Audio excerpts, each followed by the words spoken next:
Okay, well, hopefully everyone's liked and subscribed now. And hey, why not also consider going to the Patreon at patreon.com/secondwindgroup and chipping in every month.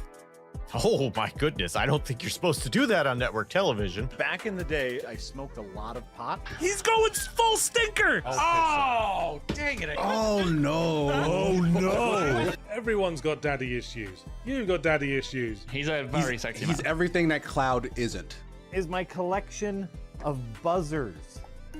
Oh. She couldn't please me. White glove service with the brick. I am Luigi.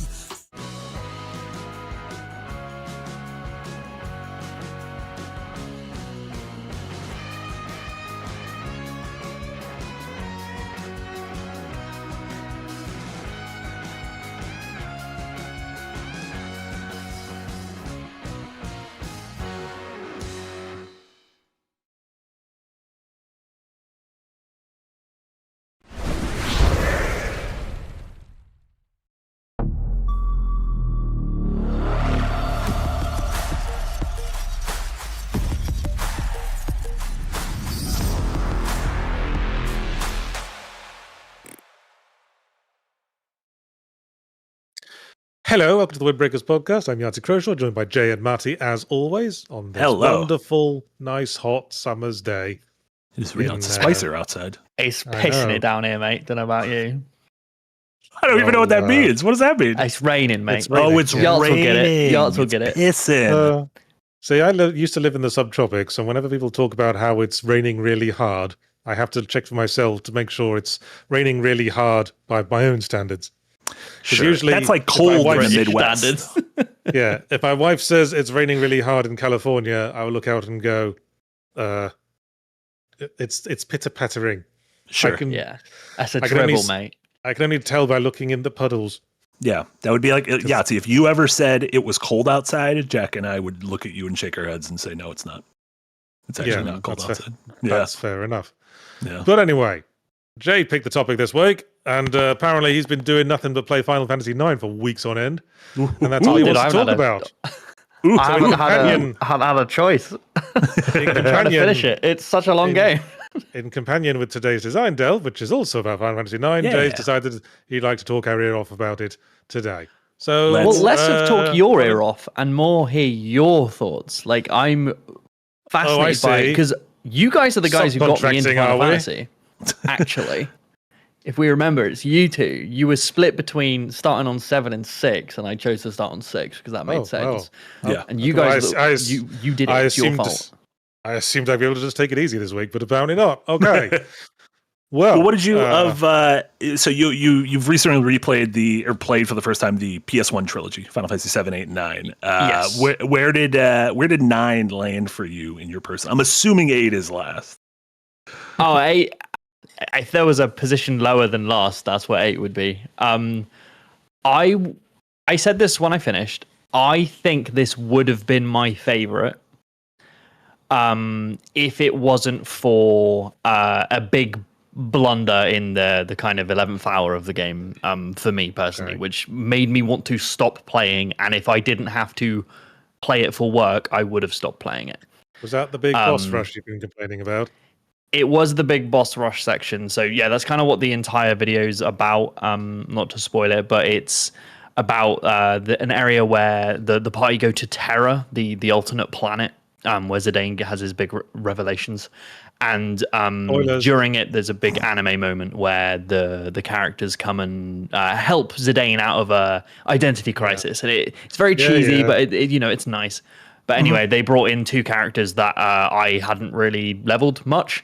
So they got one shot and the fight ended. And because I didn't find the save point in Terra, because the Moogle's hidden in a fucking pot, I lost an hour and 15, an hour, 20 minutes of progress of just watching cutscenes. Of course, an hour 15 is drop in the ocean where Final Fantasy IX is concerned. Yeah, it was very, very frustrating.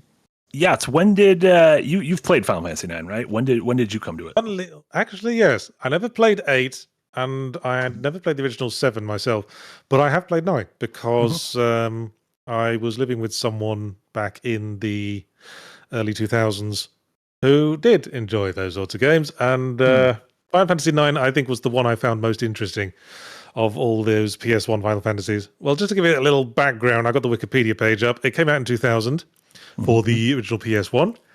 And what separates it from the series as it had become by that point was that it deliberately steps away from the techno fantasy theming of Final Fantasy 6, 7, and 8, and the which I'd always found a little bit tiresome. And I'd also didn't like anime sword boy stuff. And Final Fantasy 7 and 8 was all anime sword boy bollocks. And in Final Fantasy 9, it's very consciously a return to the original vibes of the original. It's like a Final Fantasies. homage to the entire series. Sort of. I mean, you'll notice like the character of Vivi very closely resembles how black mages were always depicted in the early Final Fantasy games. Their little sprites with the little beady yellow eyes against a black face.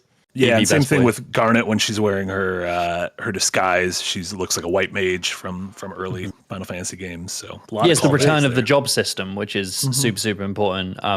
Which was a 5 thing and a free 5 and 3, I think. I was going to bring that up because the whole business with going to another planet to get revelations about a character, that's also a plot point that happens late in Final Fantasy V.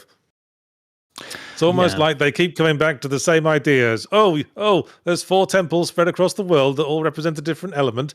Gosh, I hope the bad guys don't take those over with boss fights by the time we get there. We call those oldies but goodies.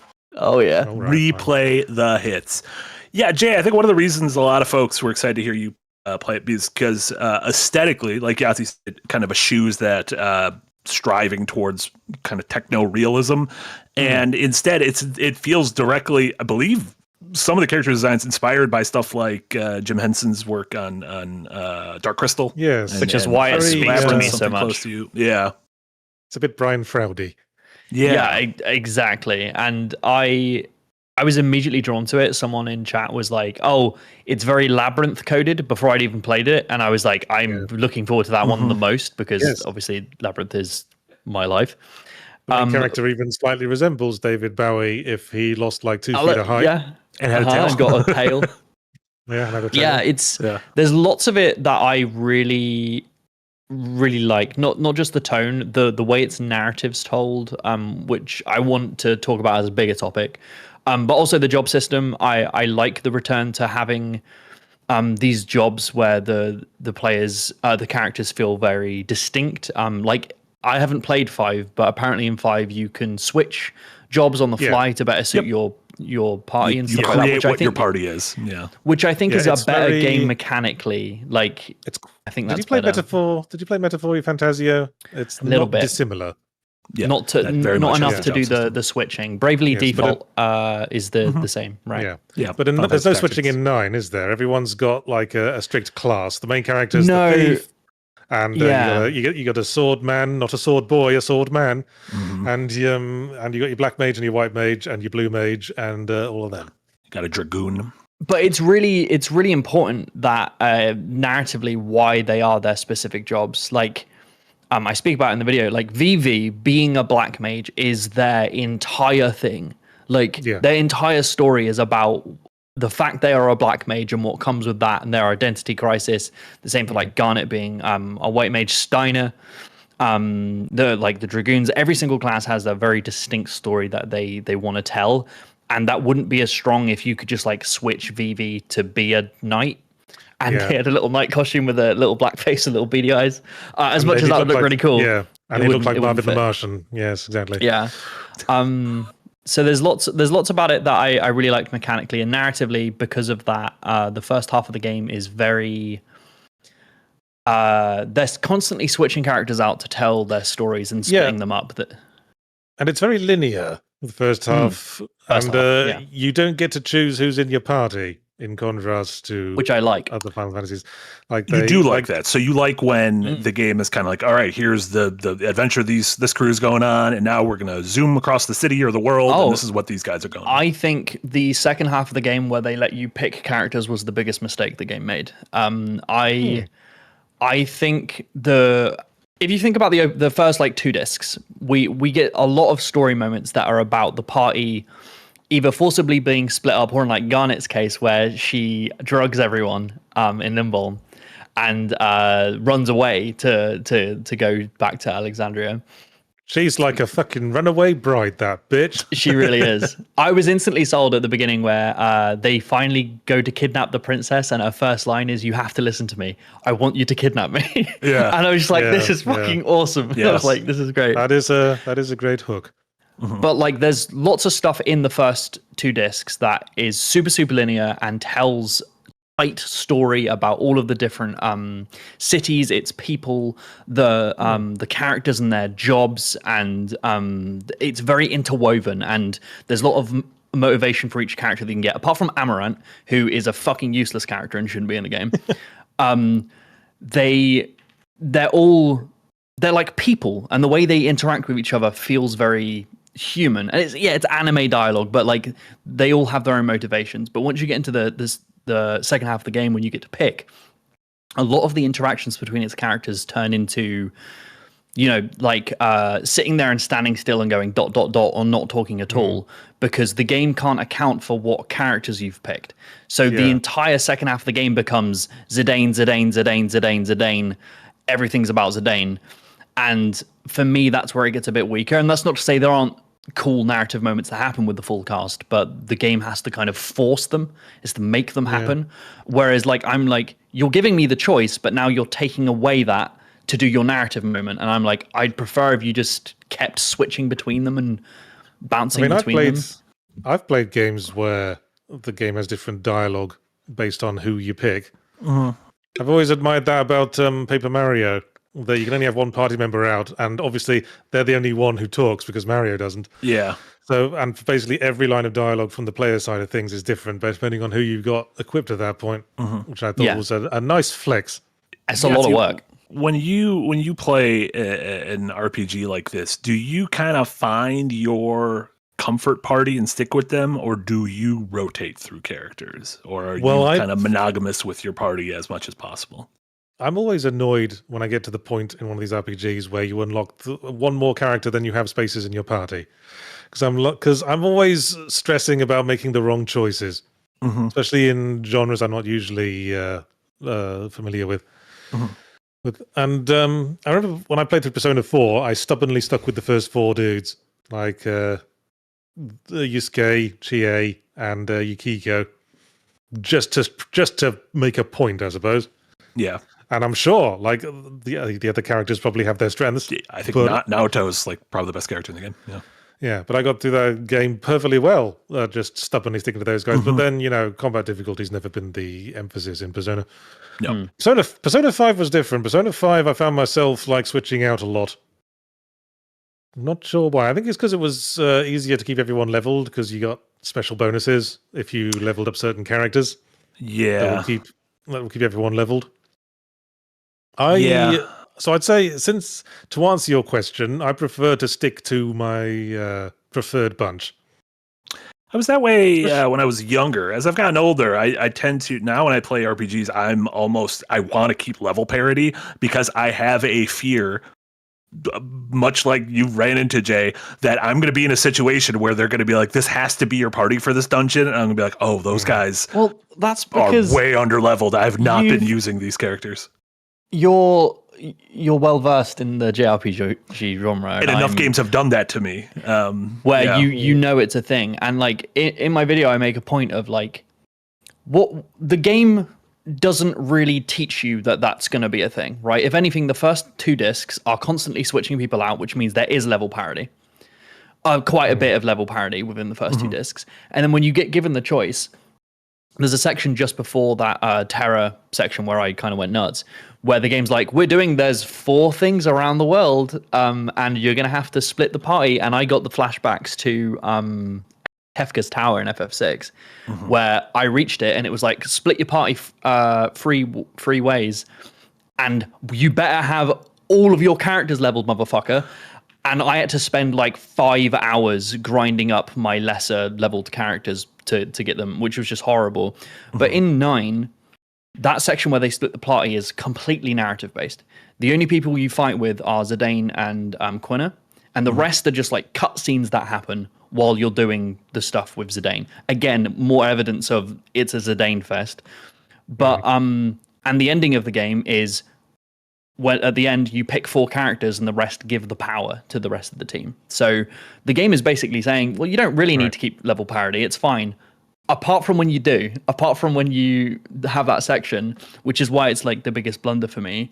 But if you compare it to other genres, no other game would be like, I'm going to stop you playing the game and following this narrative so you can go whatever that game's equivalent of farming would be.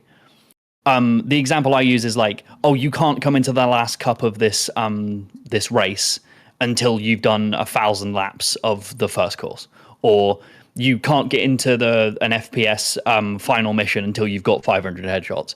Like no other genre would dream of doing that. I don't know. That kind of sounds like basic primary loop focused game design, isn't it?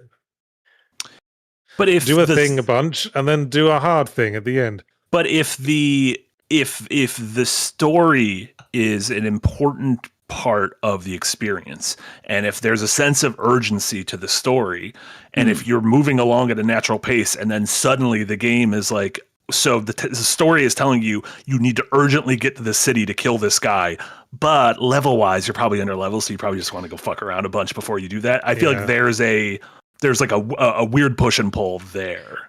Kefka's Tower is the greatest example for me, because it is literally, oh no, he's become God and he's about to destroy the planet. And, oh no, we better defeat him with the power of friendship.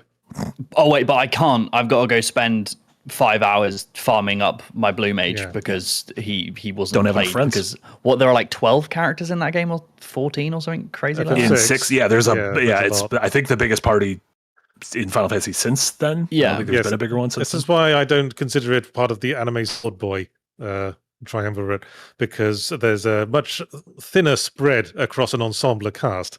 And Final Fantasy 7 and 8 are very Sword Boy focused. Yeah, and the ensemble is very different in 6, right? You have like a fighter and a king and a thief and a Moogle. Yeah, I mean, I think with your standard RPG, your first character is usually your all-purpose sword boy. You get the swords. But in 6 and 7, 6 and 9 rather, your starting characters are alternative classes. In 6, your first character is the mage, and then you get a thief, and then you move on. At 9, your first character again is a rogue, is the party's rogue, and then you get your sword man later, who's initially an enemy. Yeah. Incidentally, were you ever one for changing the names of Final Fantasy characters beyond what their default was? So I'm not. No, I usually keep default in games, and I put everyone in all caps because I like their names popping up. So it always takes a moment to register that Steiner is Steiner, because when I first played it, I called him Norman. So I just think of that character as Norman. I'm going to be honest, Norman is actually a really good name. That's a good name for Steiner, yeah. So this could break, though, Jay, with there's like a specific beat involving names in this game. Did that fuck you over? Yes, and that's the one thing I switched, because I don't usually rename characters. Like in Pokemon, I name them all their Pokemon names because I want to know what their names are. I want to understand what the game's trying to teach me. And the same for JRPGs. I want to name them their, like, Vivi's called Vivi and Zidane and Steiner and everything. But then not halfway through the game, once you escape Alexandria and stuff, Garnet, the princess, is going into hiding and she needs an alternate name. And you get to choose what her alternate name is, but she suggests one, which is she picks up Zidane's dagger and she says, "What is this?" Like she's never seen a knife. And then they're like, "It's a dagger." And she was like, "Oh, I'll be called that." And I was like, there's no fucking way in hell I'm calling you Dagger. So there were some characters in Alexandria. Why don't you like Dagger? It's dumb. I'm not going to name a character Gun. I mean, this is a dagger, is it? Well, the from now on, you characters can call me bitch face. The previous main characters are named Cloud and Squall, and we get to Lightning soon. That's there. That's there. I just really didn't like Dagger, but in Alexandria there is a kitchen scene where all of the characters are called like Onionmeister and like Ovenmeister. So I was really hoping there'd be one called Garlicmeister, and there wasn't, and I was really upset. So when we got to the dagger scene, I was like, I'm gonna call her Garlic. You are the Garlicmeister? So she was called Garlic Meister for the entire thing, and for my playthrough, I was doing voices and stuff. But we take it very seriously. We called her Garlic Meister. We nearly called Freya Rachel. She's kind of a but rat. people got really upset about that. So Yeah. Do you know, anytime anyone says Freya, I think of giant spiders in Dark Souls 2. Sure. Yeah. Who's the most Didux. popular Freya? And yeah. Yeah. One thing I like that Final Fantasy IX does is the kind of active time events. And I love that in an RPG where there's an optional, if you hit triangle, you can go watch a little vignette. Sometimes it's just going to add character depth. Sometimes it might actually give you something in like the Tales of games. It'll like create bonds between characters and stuff like that. I always like those, and they're optional. So if you're like, I genuinely don't give a fuck about the story, you can choose not to do them, but I think they add a lot of flavor. I mean, that's like with Metal Gear Solid codec calls, isn't it? Yeah. Codec calls, exactly. Just going to leave this one on the hook, actually. Yeah. Yeah, I guess it's One like a license, less gameplay focused, like the version of Persona where you're like, oh, I'm gonna hang out with Ryuji, and oh, we leveled up, and so now our, we're gonna become a little closer buds, and our bond is gonna grow. it's a very different way of serving the narrative, and I think in a way, again, that reinforces that idea of you don't need to spend large amounts of time with that secondary cast because you're already getting those vignettes. You're seeing their story progress as you go. I think it's really unintrusive. I think it's a beautiful way of doing it. But like I will say, in 6, some of the best things in 6 for me was all of its side content, because because there's so many of them, a lot of the characters' story would be shown via going to different towns with certain characters and unraveling their narrative, and that kind of encouraged doing a bunch of that side content. Whereas in 9, it's very I can just wander around, and if there's something the game wants to show me, it will serve it to me on a platter, and then I can just watch a small vignette and then move on. So there wasn't really a need to expand outwards. Speaking of side content, did you get much hours in on Chocobo Hot and Cold? Yes. Fuck no. Chocobo Hot and Cold's great. You didn't It is- enjoy it the is a fun spectacle of minigame, repeatedly yeah. banging your Chocobo's head against the floor? You got to feel bad for that Chocobo, like just breaking its beak. I think they introduced it poorly for me, because I think they introduced the worst part of it first. The actual hunting, when you have the maps and you're running around the areas and looking for things, that's really fun. Choco That's grass. but like the hot and cold and just spamming the button and the only signifier is like different lengths of text, doesn't have great feedback. Weird. I like hot and cold as a mechanic in any form. Like I think the idea of going in a direction, trying it out, and then having to like mentally make a map and be like, okay, this is cold, this is hot, that means I need to go this way. Like for some reason I've liked that since I was a kid, and I don't know why. Have you been playing Splatoon Raiders, Marty? I have been playing Splatoon Raiders, yes, and that's how you find your Is there a little hot and hidden. cold? Yes. There's hidden nodes on the Yes. map with hot and cold. There's- Yeah, What is It's hot it? and cold. How does it signify it? Well, it's like there's a little multiple compass that variants. fills up. Yeah. Well, there's multiple variants of the hot and cold system. You get a compass on your map. Some of them just directly point to where you need to be highlighting. Some of them get fuller of orange color the closer you are to the thing. So it's literally the hot and cold game. The other one's a weird one. I think it's a thing that turns blue if you're moving towards the right direction. Okay. Oh, I don't know if I've gotten those. Are those later ones? I think still haven't so, finished the yeah. campaign. I'm like close-ish to finishing, I think. Okay, but yeah. It's the third kind of compass that Okay, shows gotcha. up. Interesting. See, I like hot and cold, and they sound fun, because I feel like the problem with the Chocobo stuff is when you're spamming the button and you're just seeing the text, because you're spamming, having the dialogue pop up and reading it, and then moving, it feels very stuttery. It feels like I'm like going It doesn't feel like I'm moving and I'm trying to pinpoint it. Well, you are doing that, but it just feels very stuttered and just doesn't I feel good will to me. say my playthrough where I've gotten the most out of it was my most recent one, which was on Switch and had speed up. And let me tell you, I enjoyed doing hot and cold with speed up. So you played the original version, right? Yeah. Yeah, I have made a conscious effort. I played 7 and 8 on Switch, and I had turn off encounters, and I had speed up and all of that wonderful stuff. which I would only use in specific sections.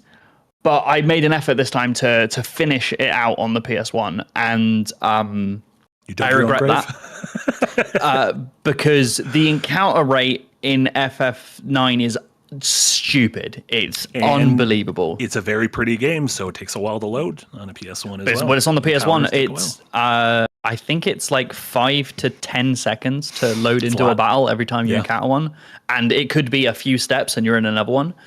And also because we were speaking about it with the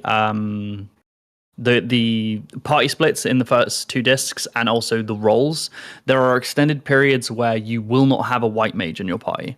Sure. They'll be off. And then there'll be periods where you have 2. I mean, you're spoiled then, but when you don't have one, after every encounter, you could be chugging 10 to 20 potions just to like get your party back to a reasonable amount of health. Well, which you very quickly run out of. Who plays a Final Fantasy game and doesn't get their potions back up to 99 every time they pass the shot? I don't. I got better money. I didn't until I played FF9, and it was a necessity. I got better things to spend my money on. I got to buy those sweet, sweet weapons. I got to buy that equipment so that I can learn new abilities. Mm-hmm. I did like the new abilities. I liked equipping specific pieces of equipment, leveling up and maxing out that ability, and then being able to use that ability if I want in the kind of. It's almost like the Hollow Knight system of you have 20 points and you have to choose how to allocate these points towards these different abilities. It's very similar to that. Yeah. It reminds me of the Dead by Daylight perk unlocking system, actually. Does it? It's just a bit. Is it similar to where that's how you unlock your perks? How it is that a specific it is. Yeah. Basically every character's got 3 perks that are specific to them. And if you level up that character enough, then every other character can unlock those perks as well. I like that.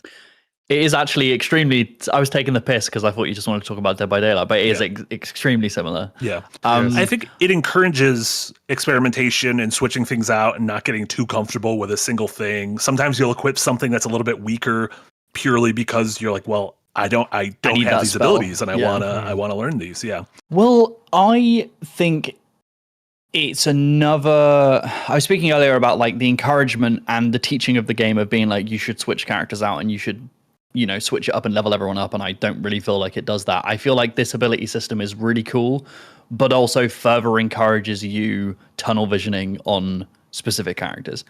Because if, with the gear, not everyone can equip, certain jobs can only equip certain pieces of armor, and even within that, let's say you have your Dragoon and like Steiner and Freya, they might be able to wear the same chest pieces, but they won't get the same abilities from it. Some of them won't get any.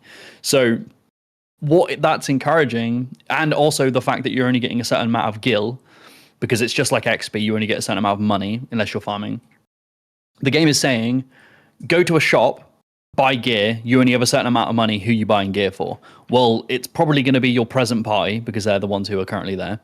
And also it's probably going to be the ones who have the abilities leveled. Mm-hmm. So it's further being like, invest in these 4 people, because and then you double that up with like the fact that Vivi and Steiner, if they're in the party together, Steiner gets a completely different moveset. He gets a spell-based moveset. Yeah. So the game's saying, put them together, and you have to take Zidane. So it's like, and you have to take, most likely you're going to be taking a white mage. So a lot of the party setups being kind of encouraged by the design of the game and the ability system is just further enforcing that, in my opinion. But it's cool though. You do get a lot of choice, but I do think out of the 3 PS1 ones, Materia is the best system, I think. I agree. But I do like the ability I one. think it is the easiest to understand while also including a lot of fun depth to it. Whereas, the draw system, Injunction, and Final Fantasy VIII, I still don't understand it. Played that game several times, still don't understand it. Oh my god, I hate Final Fantasy VIII so much. Did you fuck with the card game at all, Tetramaster?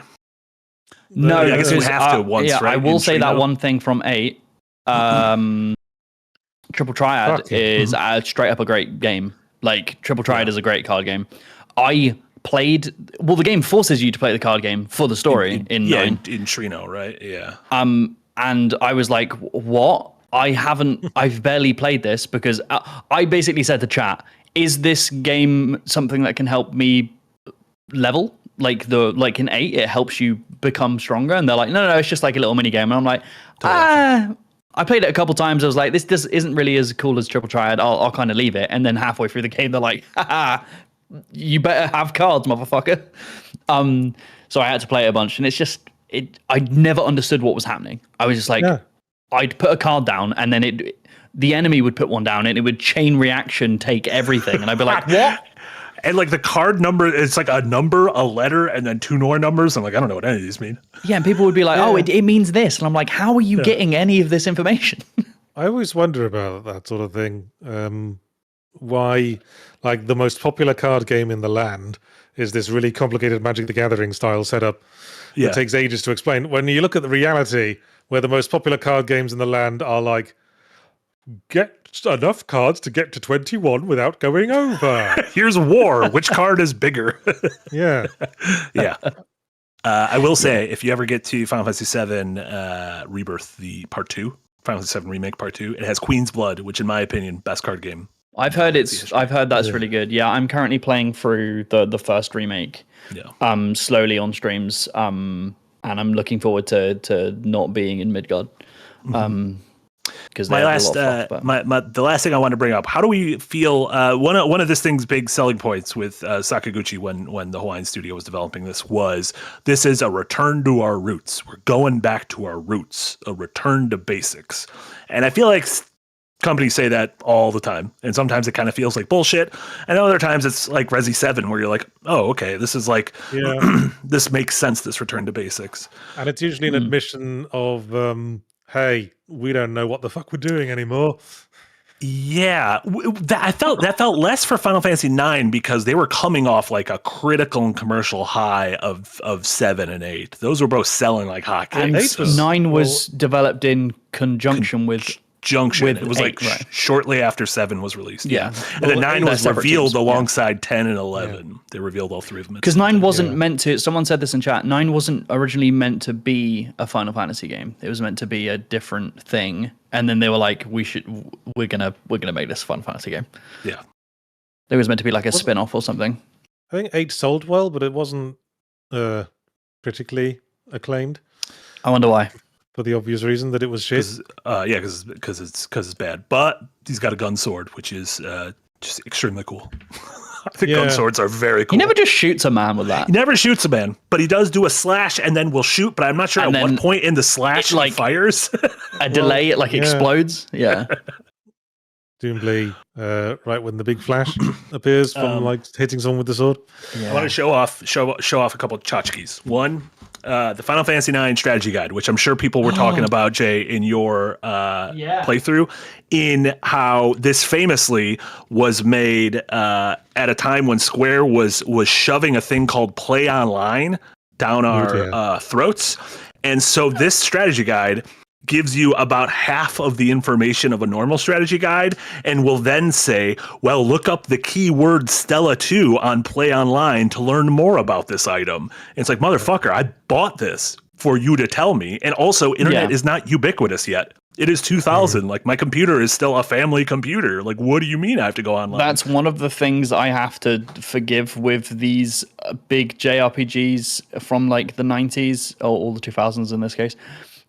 Because they are very look it up in a guide, motherfucker. Yeah. If I didn't have chat playing alongside me, acting as a virtual guide that I could just turn to and be like, right, I don't get this, please tell me.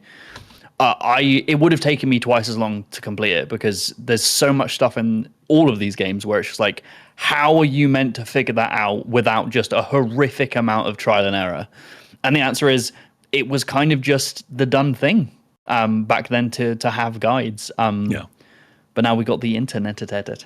And then my second thing was when I was in Japan last year, I bought a Final Fantasy IX children's picture book, all in Japanese, about Vivi's childhood and about how Vivi was not eaten by a man, but instead was reared by this man in order to become a good little mage. And it's all in Japanese. I don't understand any of it. But it was also released in English this year. So I might have There's two an copies English of this version according children's to it, book. yeah. There you go. Yeah. I think it's very strange how much attention to detail that game gives to proving that Vivi has a penis. I think it's very strange. Are we talking about the pissing scene? There's a pissing scene, and he has children at the end of the game. He does, yeah. So I'm like, beat the game. I'm like, what? The ending is stunning. Like it's. I genuinely think if it didn't have that section in Terra where it completely took an hour of my life away, this might be my favorite. I think it has the best story. I think it's beautiful. Yeah. Steiner also at one point remarks on Vivi's fat hog. He says, he does. Sir Vivi, you have such a fat hog, which is a weird thing to say. Check out that third leg, Vivi. Yeah. Wow. Yes. Yeah. Who did he have kids with? I don't think it explains it. I think it just someone goes up to Vivi or what they think is Vivi, and they're like, "Don't you remember me?" It's the little rat boy. He's like, "Do you remember me?" And he's like, "I'm not Vivi. That's my dad." And then a bunch of copy pasted Vivi models run across the screen. Yeah. So I don't think they're he like, fucked once, he he had fucked kids. several times. Well, because his entire story is about like coming to terms with the fact that he will like deactivate one day. He's going to die. Yeah. And the fact that he's able to, have children and let his lineage pass that live fat is hog great. on. Yeah. Sure he doesn't asexually reproduce? I'm Like just going to he- assume because of the pissing scene that he must. Just because you could piss doesn't mean you can reproduce. No, maybe he lays True. eggs. Maybe I don't he's wanna born think about pregnant. Vivi's eggs. Is that what the black materia is? A Vivi egg? I hate Maybe. that. we have to get Final Fantasy 9 2.0. So we can figure Casey out and I what also to found look. out Slippy Toad eventually has kids from Star Fox, and we're like, who's fucking Slippy? Who's out here fucking Slippy? Slimy. Also, was his Slippy wife. is Slippy the girl frog or the boy frog in this arrangement? Are frogs? Do frogs have genders? Yeah, like Yes. literally everything. Don't say it else. like that. Don't make me feel dumb for asking a nice question. A nice question. I don't know about frogs. Done. My, do we got anything else before we move on to? Well, I just my wanna- final one. Oh, carry on. I just wanted to ask Jay if he's planning to go on to Final Fantasy X and return to the Sword Boy pattern. Yes, after because I've been doing these retro ones and I've really enjoyed it, but I want to pick a fucking shorter game. Oh my god. So yeah, we'll see what the next one is. We're going to be voting on it tomorrow. But yes, I do intend to get to 10 because I need to finish 10 so I can go on to Kingdom Hearts. I refuse to start boy. Kingdom Hearts until I can understand all of the Final Fantasy references. I think you're gonna hate Kingdom Hearts. I have played the opening of Kingdom Hearts 1 and even with the revised PC controls, and I've been like, this controls like absolute ass. Yeah. And I hated the writing in 8. So I'm like, we'll see how this goes. But yeah, we'll see. We'll get to it. My final point is this is the cover to FF9. You got all your Garnets, you got your Vivis, your Steiners. Fucking Amarant is on here. Yeah. He's a useless character. The biggest thing on the back of the box is Amarant. It makes it seem what like he's are they going to playing be at? a main character, like a major character. He is the most badass looking character. He's broody. He has That's great the thing. hair. He's like, well, shit. If people like Broody Cloud and Broody Squall, they're gonna like Broody Amarant. Everyone else And is just I was like a little expecting the Brian moment. Fowdy person, little Dark Crystal. This character. Yeah. I was expecting the moment where he overcomes his brood. You know, he becomes a full character and he saves everyone and he sacrifices himself or something. And just like even at the last bit where he's giving over his power to let the rest of the team defeat the big bad, he says something like, "Don't fuck it up," or something like that. He doesn't have a profound thing to say, and I'm just like, what a useless. I don't think anything would be lost if he was completely cut out of the game. Isn't he the last don't think there's character you anything. unlock? Isn't he the last playable character Yes. you unlock? Yes. Yeah. Is it him or Aiko? Yes. Yeah. Yeah, it's Ico then him because he's with the person who goes to the village to steal the bullshit. Arsehole. Well, on that note, on the topic of bullshit from arseholes, let's go to the super chats. Read them out in turn. What a As is transition. our wand. Starting with Raven, who gives $5 to say Raven's weekly word of the week, week 62, desiderium. I don't think I know what desiderium is. Is No, there something with desire? Desire? Yeah, it's something to do with desire. I had to look it up. Oh, okay. This is one of those words that only ever appear in like Latin poetry.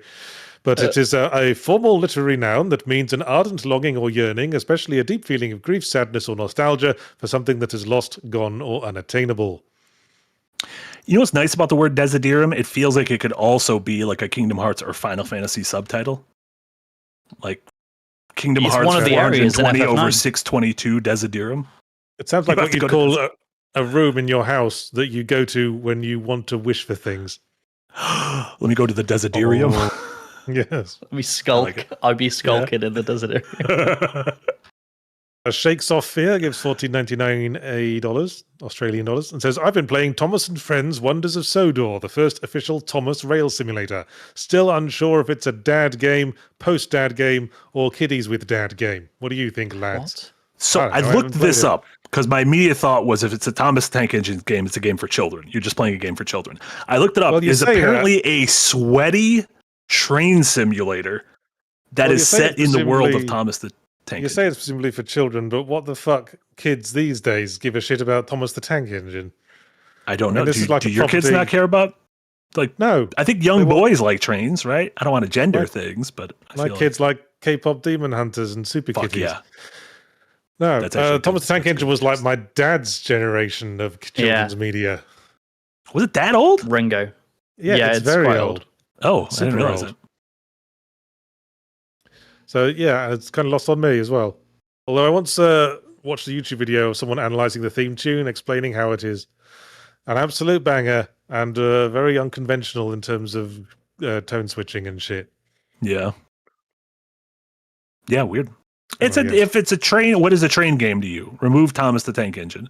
Is it a dad game or a post-dad game? Well, if you were talking about something like, Rail Simulator, then yeah, it's a dad game. There you go. Great man.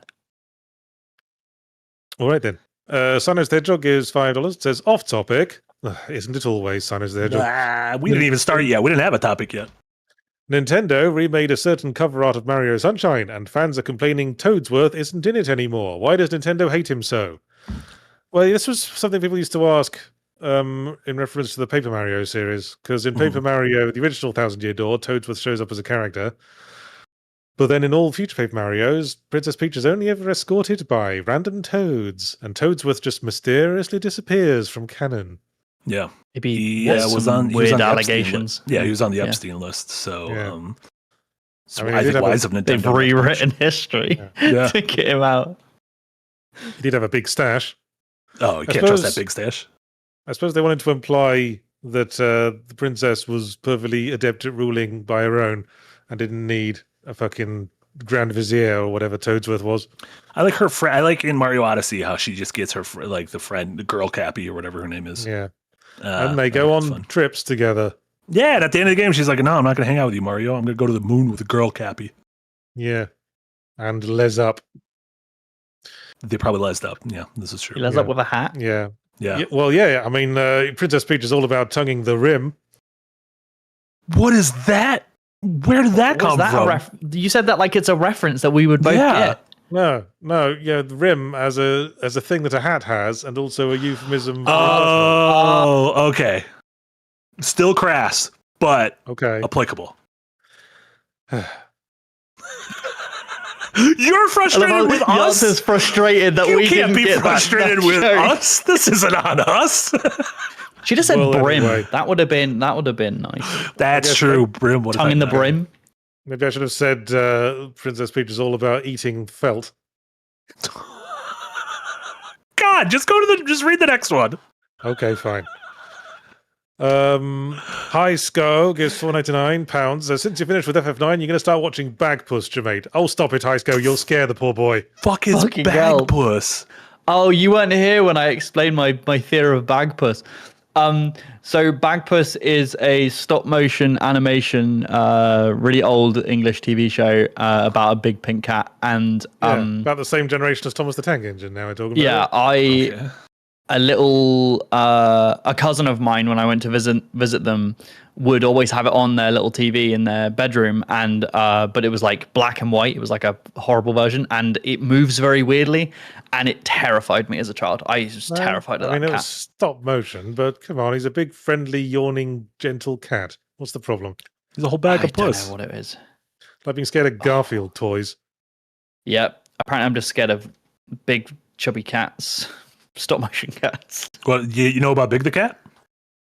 Yeah, well, we know my absolute love for the Sonic franchise, so maybe that's Big the Cat where transcends my the disdain came Sonic from. franchise. He's great. Big the cat. He doesn't look fishes like though, any doesn't kind he? of His cat whole I've thing is just he seen. fishes. He fishes for froggies. I fuck with Big the Cat. He fishes. Froggy. Anyway, a superb owner, member for 32 months in the tip jar. Thank you very much, a superb owner. Hey, thank you. And then Diane Spencer gives £10. Ooh, it's very British themed right now. And says, last week's conversation, Professor Yaffle was very scary. That was another character from Bagpuss, who was like a bird. I have never even. It's not like one of those things. Sometimes you'll bring up a sitcom that have like Faulty Towers, some shit that I know of, but just aren't well versed in. I have never heard of Bagpuss. Like this is the most I've ever heard of Bagpuss. It's a bit obscure. Have you heard of Danger Mouse? No, is that the same as is that Mighty Mouse in the US? I know Mighty Mouse. No. Danger It's a different Mouse. thing entirely. Cosgrove Hall, Count Duckula. You know. I don't know. What are those things? Cosgrove Hall? This was before the internet. We didn't have these things. Demon Headmaster. Demon Headmaster? Yeah, Banana Man, voiced by the Mhm. Goodies. Oh, okay. Bananas Well, and if it's pajamas. voiced by the Goodies, I gotta know it. Oh, this sounds so goddamn made up. If you're interested in like theme songs from children's television, I recommend the Banana Man opening theme. It's a banger. Brum. Has Marty ever heard of Brum? Are you saying Obviously the not. word broom weirdly? No, Brum. It was bring. Good luck looking this up, Eric. It's about a little car that comes to life when its owner's not looking, and it goes on adventures. And it's a little like remote control. When I say remote control, it's not a full size car. It's like a kid's car. And then they would drive it around like attractions. There he is. There's Brum, and he's got Yeah, eyes and a Brum. face, and he'd just drive around and look at things. That was a children's show. Brum. Did you ever watch Aquila? Jay? No, I've not heard of Aquila. That's I think it was based on like a series of kids' books about some kids who like have their own alien spaceship. Oh, cool. Anyway, I mean, Does this British only stuff still exist, or has the internet sort of like is all culture homogenized and like you can access anything now? Like, well, I haven't just gone looking for Brum on YouTube. well, like I mean, I presume Bluey it's gotta is be I have, somewhere. Australian, right? And Yeah. yet it is global. K-pop, Demon Hunters. You know, I Yeah. feel like everything is just kind of global now. We don't Well, get your Brums. Bluey became global on the strength of being really good. Sure. But- So are you saying Brum wasn't real good? Apparently not. That's how Brum- globalization works, baby. By all metrics, Brum is shit. It's Yeah. not a good show. But as a child, seeing a little car drive around going to like attractions, I'd be like, isn't it nuts how they're letting this car in and they're letting him on the roller coasters? That's crazy. Car shouldn't be Hey. able to ride a roller coaster. That doesn't seem Hey, safe for anyone. Speaking of British kids shows named after onomatopoeia, do you remember Woof? That's just the word woof. That's ringing a bell. It might have been before your time. It was a live action show about a kid who turns into a dog randomly. What the fuck is? Okay, Eric, I'm gonna send you one screenshot, dude. Oh my god. Just What is put this full woof? screen, please. There it is. Yep. He's already got it. So that's early season Woof. Later seasons had a different dog. A That's different main early actor. seasons work. How is the dog That still isn't wearing the post-Colin same Wolf. clothing as the child? Like the dog's body is way smaller than the He's child. turning into the. He's Yeah, turning into him. he turned into the dog, and the dog is still wearing the kid's clothes. So when the dog turns back into the kid's naked, and much meat is made of that. This is just Animorphs Thatcher edition. Uh-huh. Pretty much. Well, I think we're getting slightly off topic. We could go on. Is that Ron Weasley? No, just a think so. different ginger tosser. King Dead 42 goes $5 and says, new headcanon, Marvin the Martian is a black mage who is temporarily spec'd tonight. Yes, that I was my really joke. like that. Thank you very much. King I Dead really 42. like that. I feel like you could do a Looney Tunes JRPG, and there could be some fun class structure. Yeah, You could definitely do that. yeah, maybe the Black Mage, hands Yeah. down. Yeah. Ryan Betts gives $5. Says, it was so cool to see the surprise Slitterhead adaptation on the big screen this weekend. This guy over here knows what I'm talking about. I suspect you're talking about the Spider-Man movie, which contains plot elements reminiscent of the video game Slitterhead. Yeah, it is. It is kind of phenomenal how I was watching the movie, and the villain has an ability, and I'm like, why does this ability seem familiar to me? And then all of a sudden it dawns on me where I'm like, oh, this is just Slitterhead. So finally, the Slitterssance is complete. #1 movie in box office history in the United States of America is a Slitterhead homage. Because they What a time can to be Is alive. it actually? It's- It'd be they Odyssey. they can possess people, right? That's the gimmick. Yeah, and it's kind of like you can bounce from one to another, but it has to be a certain distance away. Not the Odyssey. So this is Spider-Man. So it's not Yeah, adapted from I didn't know that Slitterhead. was the biggest movie. So it's not adapted from Slitterhead. It's adapted from that one movie with Denzel Washington. Fallen. What's it called? Fallen. thank you. Fallen. That movie has an amazing ending. Love that. Yeah. That also took from Slitterhead. Don't worry about the timeline, but that movie also Okay. pulled from Slitterhead. Yeah, don't think about the timeline too much. John Goodman was in that film as well. John Great Man. Oh, I want to watch it now then. I love John Goodman. Shout out to The Borrowers. Another British children's book you actually probably know that haven't read. I actually know that one. I've not read it, but I know Hjoth. that one. Do you know Arietti? Shut up. Yeah, Hjoth, yeah, because 87. there was a Secret World of Arietti's Studio Ghibli movie. Look, Hjoth is very excited to hear his super chat being read Hjoth. out. So Oh, shut up. okay, Yours. sorry. Hjoth gives 50 Danish kroner and says, regarding party composition, in Baldur's Gate 3, I prefer playing a charisma car to handle dialogue. That unfortunately limits my choice of companions, Karlach FTW. Okay, thanks for letting us know. When you get into D&D esque kind of party compositions where you could talk your way out of things, that does throw a wrench in the kind of traditional. I need a mage, a cleric, and a damage dealer kind of for your party. Or I need a someone hero. I'm holding I out need for a a hero for the hero. end of the night. Bella Guy 2 gives $10. Says, just finished The Devils by Joe Abercrombie, and now I'm in the mood for an RPG with great characters in a medieval fantasy world. I actually played through FF9 last year and loved it. Any suggestions? Ooh. I Um, recently bought The Devils by Joe Abercrombie. I've not started it yet. Oh, but there you go. I'm glad to hear that you liked it. RPG with great characters, medieval fantasy world. Have you played Metaphor Fantasio? I was just about to say, is Metaphor that? Yeah. Metaphor's a good one. If the modern Fire Emblem would do that. If you're thinking of, that's a good one. Yeah, if you want a similar generation, I believe possibly the same year as Final Fantasy IX, Vagrant Story, which was from also by Square, directed by Matsuno, who directed Final Fantasy Tactics, set in the Evil East world of Final Fantasy Tactics. That is Bravely very Default dark. 2? Bravely Default 2? Yeah. I didn't like Bravely Default when I played I it. didn't like the stories. I like the game. Bravely Default, I stopped playing it because of story, but Bravely Default 2, that's a completely different beast. Yeah. I don't know what your emulation capabilities are, but I'm currently playing an Atlas 3DS RPG called Radiant Historia Perfect Chronology, which is just a The mouthful. fuck names these things, man? Wow. But it is you are time traveling, kind of like Chrono Trigger, but you are time traveling to two parallel worlds. And things you could do in one can impact the other one. But great writing, great characters. What that game does, it encourages you you have 3 people in your party, but ultimately like 7 characters. It encourages you to rotate in and out because as characters level up, they gain new abilities when they're not in the party to enter a battle and help you out randomly. So if you just stick with 3 characters, they'll be really strong, but you won't get support abilities. Whereas if you diversify your bonds, the characters on your bench will randomly like add an extra attack or give you a buff or heal you or stuff, which is nice. Nice. Anyway, Yeah. DM Blonde gives $5. Says FF9 does explain why you need to level split parties in Disc 2 when half go to Ulvertand and the other half stay in the Desert Palace. Yeah, Jay. You should have realised, you scrub. I don't even know what DM Blan's talking about. This is still the linear section in this too, where it's constantly splitting parties. It's done that since the beginning of the disc. That's not why I'm on about DMB LAN. Come on, mate. On your bike.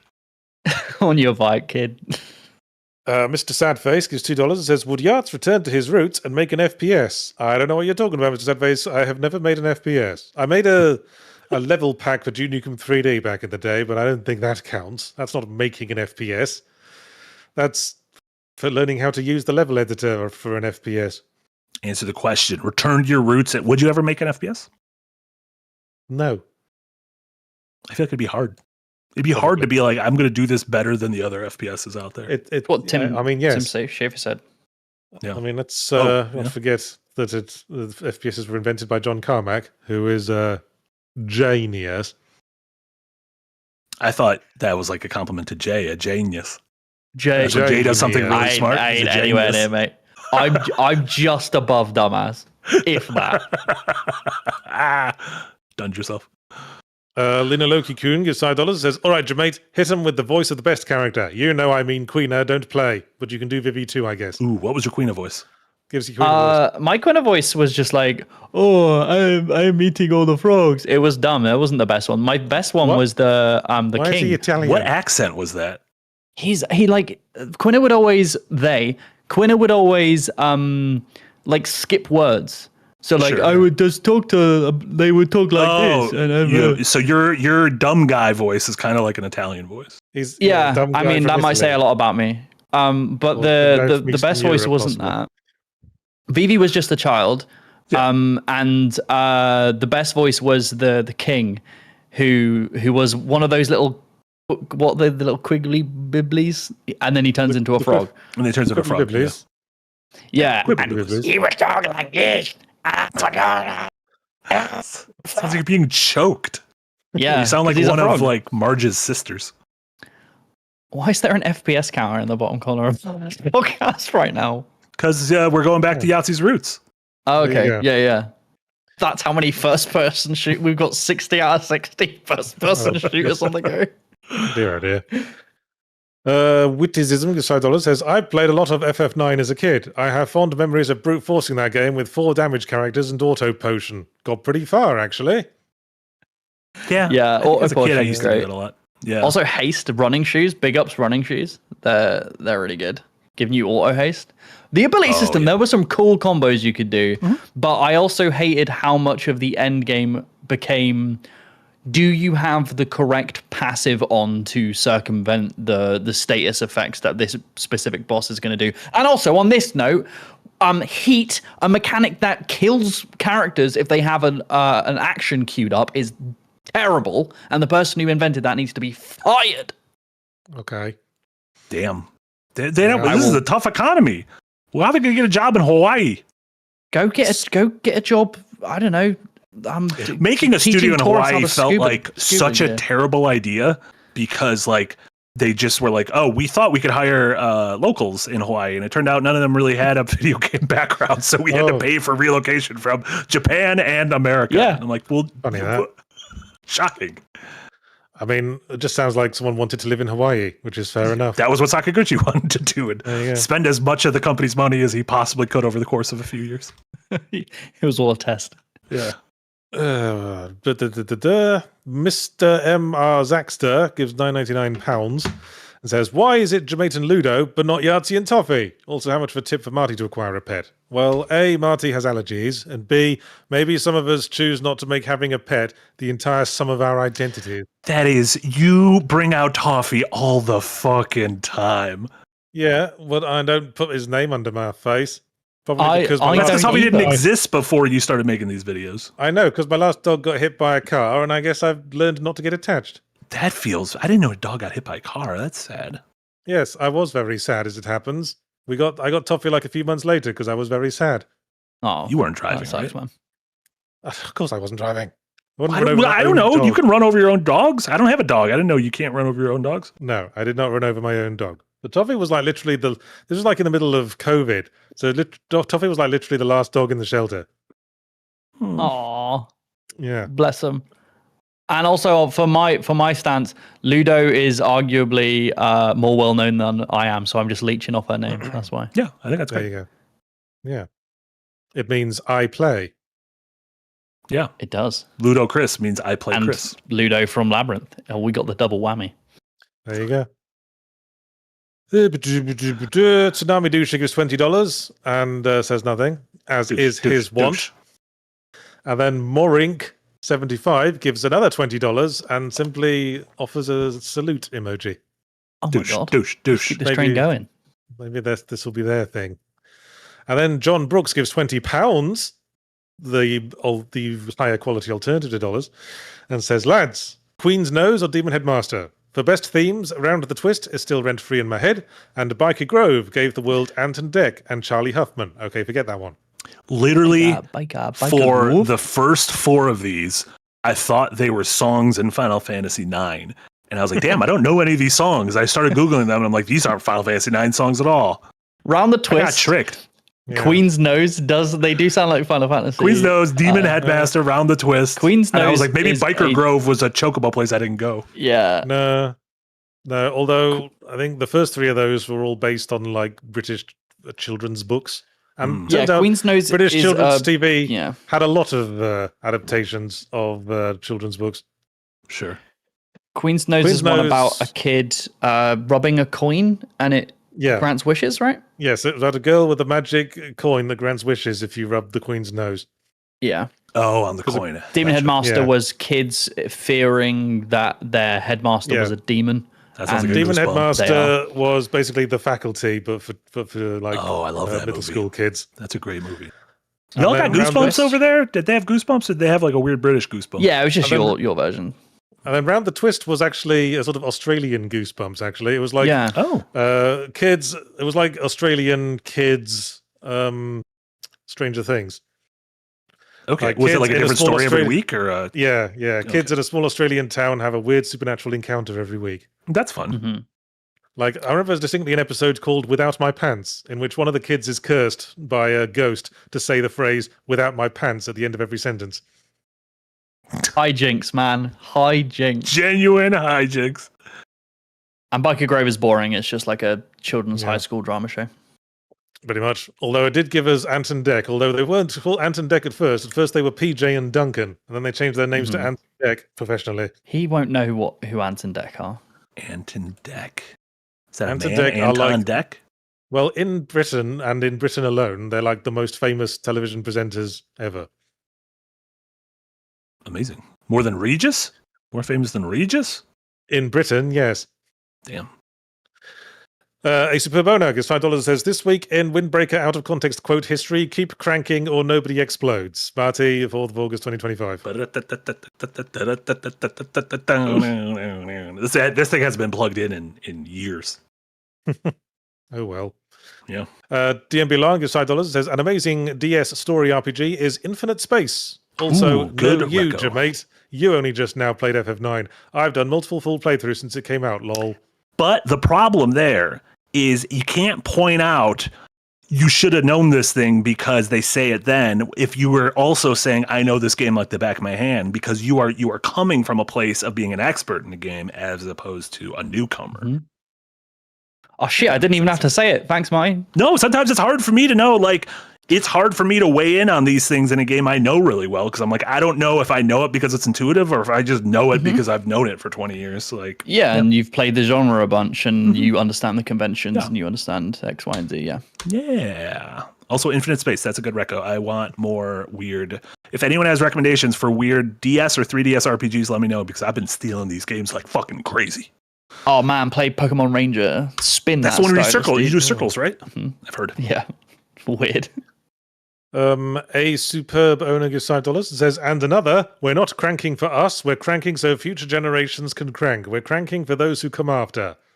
Marty, 4th of August 2025. What were we talking about a year ago? Why were we bringing up cranking so much? I That's- don't know. Franklin You're Delano obsessed. Roosevelt. We must have been talking about cranking as a mechanic, right? The cranker. Yeah, but also that was clearly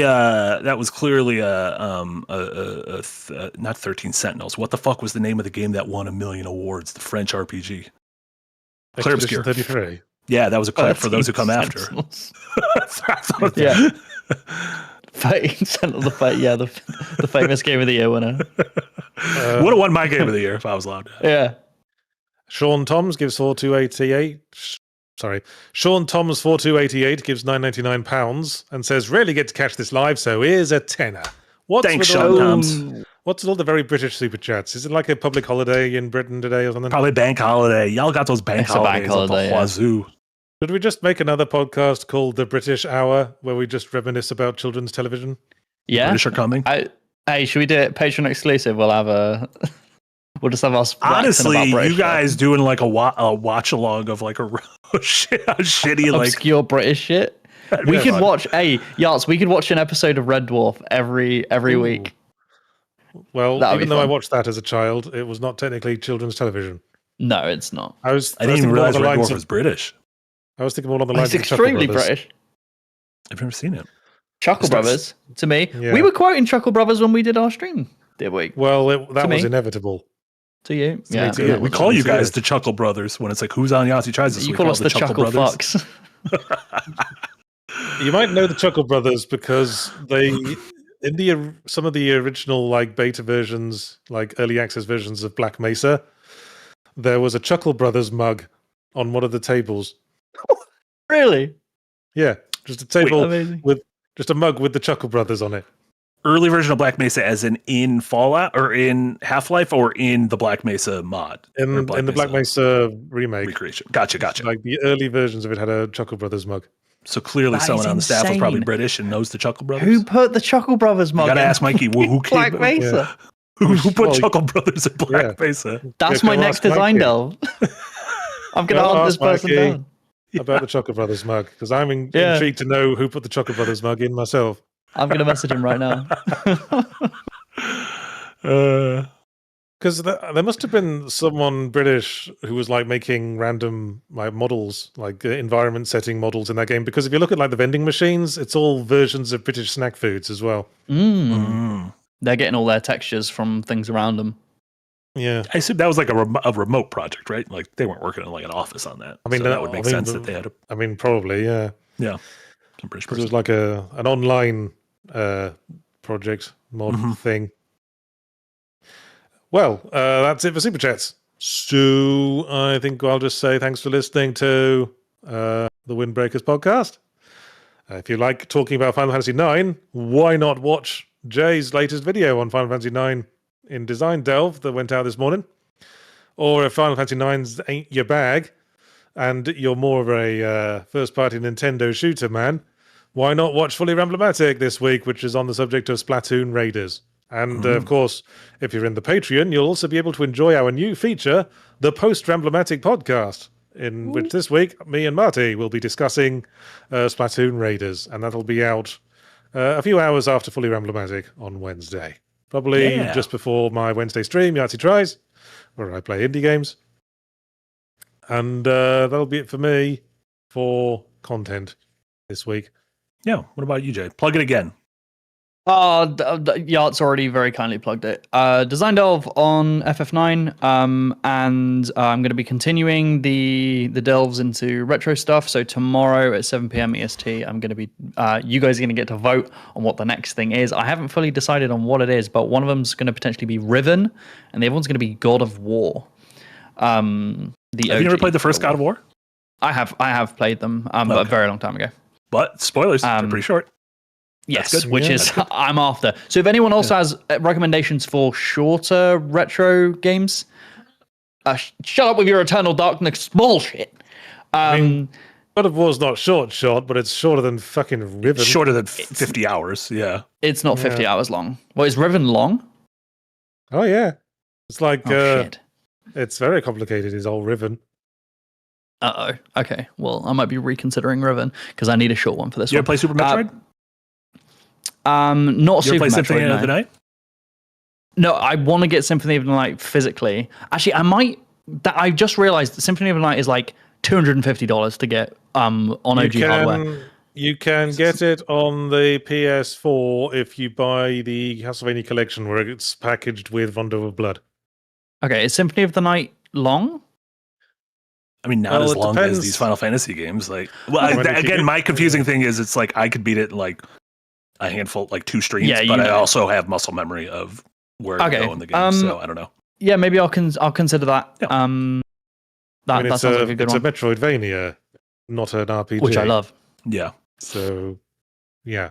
All right. Okay. Well, if you would like to vote on what wins with the things that we're going to pick, that'll be at 7 p.m. EST over on the Design Delve Twitch. So. Oh shit! What's with all the voting? Actually, speaking of voting, yeah, voting is going to come up again because next week on the Windbreakers podcast, we are going to do a thing. We're going to start doing a thing where you guys get to vote on what we're going to talk about.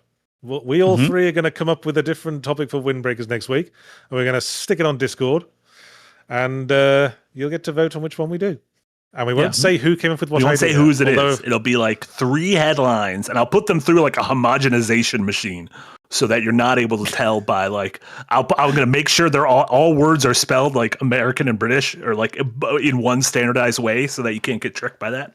Yeah. Yeah. But yeah, we're going to put those ideas up, and Patreon, $5 tier and above is going to be able to vote, and that'll be our topic for next week. It'll be one of our 3 topics. Okay. So I think that's everything.